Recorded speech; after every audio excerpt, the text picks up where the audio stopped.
alleine schnarchen.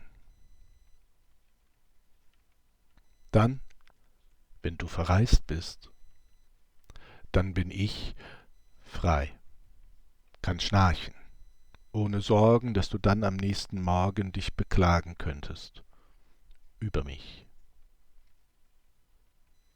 Mit mehr Ruhe, tiefer schlaf ich dann, ganz das Bett für mich alleine, weil dann mein Schnarchen keine Folgen hat, es dir nicht schaden kann.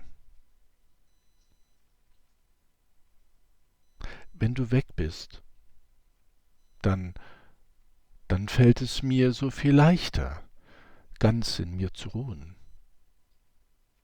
als wären ich und alles gänzlich gut, ohne Störung, Zweifel, Angst, was dir geschieht durch mich, weil dann mein Tun endlich einmal niemand etwas